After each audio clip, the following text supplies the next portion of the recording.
설립을 할 수가 없습니다. 평가는 어쨌든 다음 보육과정 설립에 도움이 될 수 있는 참고 자료로 사용하는 그런 평가라고 보시면 되고요. 보육과정 평가, 영유아 평가 이렇게 들어가서 평가를 이룹니다. 그래서 보육과정이 타당하게 잘 구성되었는지, 영유아에게 적합하고 긍정적인 발달을 끌어냈는지를 보시면 되겠습니다.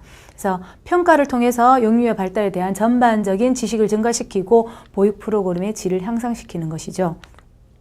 보육과정 평가에서 보육의 질적 향상을 위해서 어린이집에서는 주기적으로 보육과정 평가를 하는데, 보육과정 구성과 운영에 관한 모든 내용을 평가를 하고요. 보육 목표를 달성하기 위해서 선정한 내용 및 활동, 실시한 방법, 유아들의 반응 등을 평가가 이루어지는데, 이런 평가 결과를 토대로 부족한 부분은 수정하고, 평가 결과를 수정되었던 걸 다시 새로운 목표 설정 시 반영한다고, 이제 초반에 제가 보였던 이미지처럼 그렇게 사이클링 되는 거죠. 그래서 이렇게 계속 과정이 이루어지고, 이 수정되고 평가 결과를 다시 반영을 하면 더 좋은 양질의 보육 과정이 설립이 됩니다. 자, 평가의 주의사항에서 첫째는, 평가는 보육 과정을 지속적으로 개선시키기 위해서 사용되어야 된다는 거죠. 이 평가가 그냥 단순히 일회성에 그치면 안 되고요. 지속적으로 개선시키기 위해서 실행되어야 되고요. 목표는 평가를 위한 지침이 된다는 거죠. 평가의 목표 자체가 평가를 위한 지침이 되고요.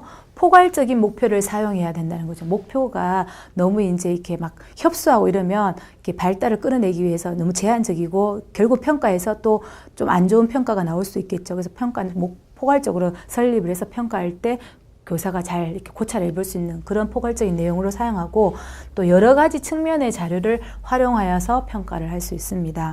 자, 그래서 각 유아 교육 보육 과정의 세부 목표 관련해서 영유아가 구체적으로 변화하는 과정을 살펴보기 위한 종합적인 평가를 하는데, 그 평가의 목적은 학습과 성장을 유아들에게 지원하고 추가적인 도움을 필요한 영유아를 식별해내는 것이고, 평가는 개인 혹은 집단으로 실시하는데, 평가의 종류는 일화 기록법이 있습니다.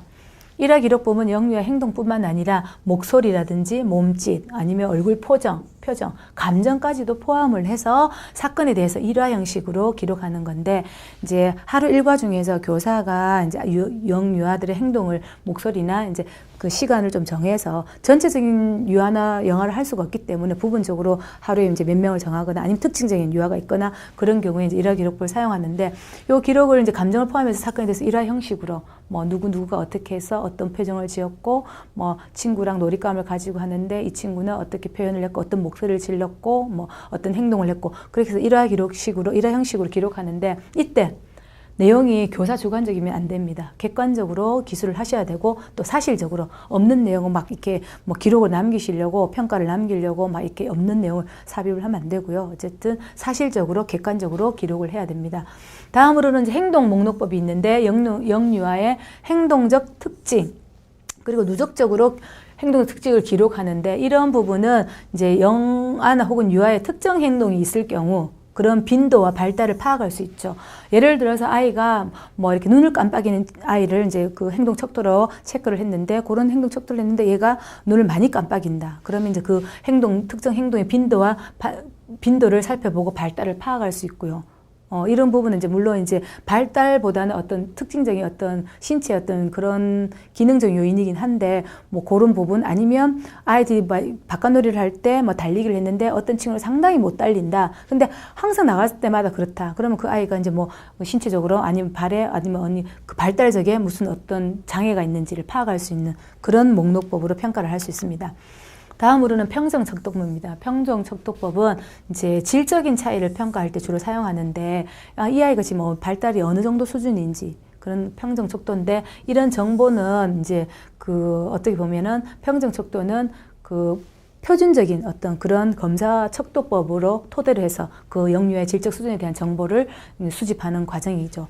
또 표준화 검사는 특정 행동 그리고 특성을 측정하기 위해서 객관화된 절차에 실시하는 체계화된 검사인데, 표준화 검사지는 많이 있습니다. 그래서 이런 부분은 이제 어린이집에서 주로 하기보다는 이제 어떤 기관에서 의뢰를 받아서 아이들 체크를 해서 이렇게 기관에서 다시 결과지를 받아서 기관에서 그걸 평가를 같이 삽입하는 그런 검사로 사용할 수 있는 표준화 검사가 있습니다. 그래서 이제 평가를 할 때 이제 이런 또 주의사항이 있는데요. 모든 것은 이제 좋은 점만 있는 건 아닙니다. 그리고 또 이런 방법들 중에서는 또 이렇게 주의사항이 분명히 있습니다. 실행하는 과정에서 아니면 실행하기 전에, 실행하기 후에 그런 과정이 있는데 평가에 대해서 주의사항은 첫째 평가를 실행할 때 원칙을 따릅니다.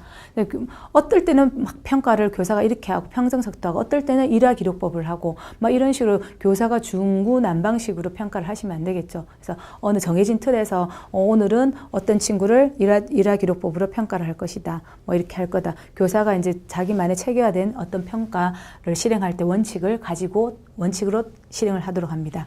그리고 평가는 단시간에 짧은 시간에 이루어지는 건 아니죠. 충분한 시간을 거치고 여러 가지 방법을 활용해서 평가를 해야 되고 그리고 신뢰할 수 있고 타당한 평가 도구를 사용해야 됩니다. 아까 말했듯이 교사의 어떤 주관성이 들어가면 안 되죠. 객관적인 어떤 신뢰할 수 있고 타당한 평가 도구를 사용해야 되고 이런 양질의 전문적 기준에 부합하고 원래 개발된 의도된 목적으로 사용하는 평가를 사용하는 겁니다. 그래서 어린이집에는 이제 그 평가를 하는 관찰지 같은 여러 가지 자료물들이 많이 있습니다. 그래서 교사들이 그런 걸 이용을 해서 아이를 이제 영유아들을 관찰하고 체크하고 평가해서 나중에 이제 부모 교육이나 부모 상담이나 뭐 부모 면담 시에 그런 걸 토대로 해서 아이들하고 부모들하고 이야기를 나누고 그래서 같이 발달을 끌어내는 좋은 방향으로 이제 쓰는 자료로 활용하고 있죠.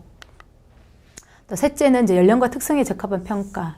그리고 평가 대상의 영유아 연령, 뭐 영안지, 유안지, 그리고 연령, 문화, 모국어, 사회경제 수준 이런 능력에 맞들어 설계되어 있는 평가를 해야 된다. 적합하게. 만약에 이제 모국어를 뭐 다른 나라 언어를 쓰는 친구 요즘 다문화가 많다 보니까 뭐 베트남어나 뭐 필리핀이나 다른 나라 언어를 쓰는데 모국어 체크 평가 리스트가 한국어다.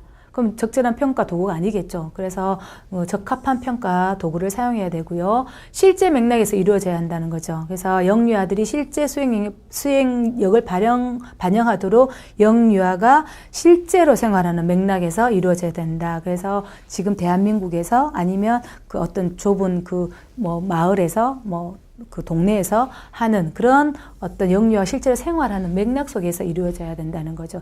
얘가 지금 어린이집 안에 있는 평가인데 아니면 다른 어떤 데서 있었던 평가를 가지고 같이 도입을 하고 이렇게 맥락이 떨어져 있으면 안 되고요. 같이 실제로 생활하는 맥락 속에서 이루어져야 된다라고 보시면 되겠습니다.